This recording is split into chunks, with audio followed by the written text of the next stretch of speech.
Hey friends, today I want to talk about something serious but in very simple words. The whole world is moving into a time of anti globalization. That means countries are becoming less open, less welcoming to outsiders, and more protective about who comes in. This is not happening without reason. When too many people enter a place without a clear plan, pressure builds on jobs, homes, and resources.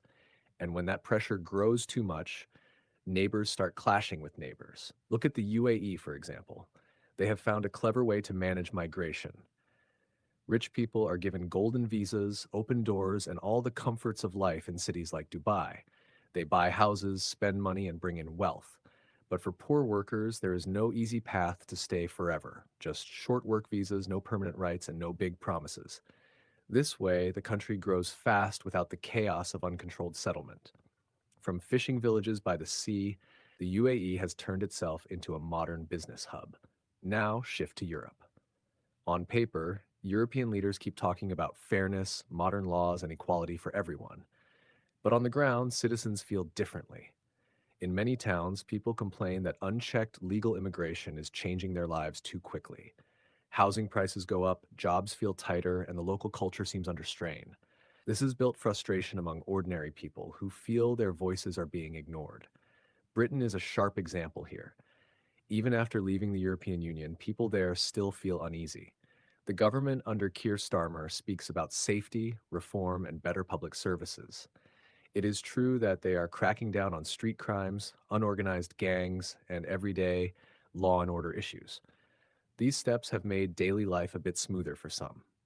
But when it comes to moderating migration itself, the government has not gone far enough. Reports on social media keep showing small but frequent clashes between groups, sometimes even communal in nature. Many citizens feel the authorities are not addressing the root cause of the tension, too many new arrivals coming in without proper integration. On top of that, demographic changes are starting to influence politics directly. With birth rates low among the wealthier and more secular population, communities that value large families are naturally growing faster. This is not just about culture anymore. It is also about votes. In some places, political speeches and voting patterns are openly reflecting religious leanings. People sense this change and dissatisfaction grows because they feel leaders are not honest about it. Still, we must remember one thing. Most violent or messy crimes are not done by the rich. The wealthy do not need to steal or fight to survive. It is usually the poor, living under constant struggle, who get pulled into crime. And when new migrants arrive and cannot find stable work, the risk of them getting trapped in this cycle increases. This is why the link between migration, poverty, and crime feels so sharp in Britain today. The government tries to control the crime, but without stronger checks on migration, the cycle never really ends. This kind of imbalance is not new in history. In France in 1789, the rich held everything while the poor had almost nothing. Anger built up and finally exploded into a revolution.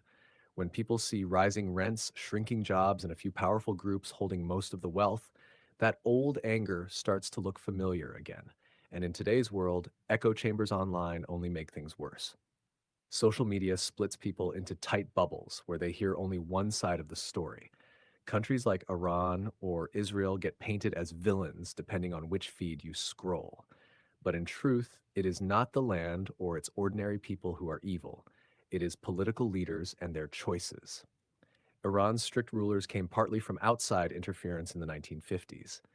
Israel was born in 1948 after centuries of Jewish suffering, but its policies now keep sparking conflicts. The stories are complex, but social media shows them in black and white, turning normal people into heroes or monsters. So, what's the right way forward? Not sudden revolutions or tearing systems down. Those only replace one problem with another, like Russia's 1917 change that brought even harder times. The smarter path is slow, steady reforms. Look at New Zealand. The Maori tribes first clashed with settlers, but instead of endless war, they signed the Treaty of Waitangi in 1840. From there, small steps were added. Special Maori seats in parliament in the 1860s, equal rights improved over time, and today the country has both welfare and cultural pride. Immigrants are welcomed, but through smart checks and native voices are respected. India too has lessons. Kerala, since 1957, built strong schools and healthcare for all, making literacy almost universal. Tamil Nadu, with its resistance to language dominance in the 1960s, became an industrial hub. Leaders like Periyar pushed fairness over blind tradition. Both states show that you can have diversity and still live calmly if laws treat everyone equally. Friends, being from Bihar, I can say we know the value of fairness and hard work. Life here is not easy. Floods, farms, big families. But people stand together without letting differences tear us apart. That is the spirit the world needs today. Migration itself is not the enemy. The problem comes when it is left unmanaged.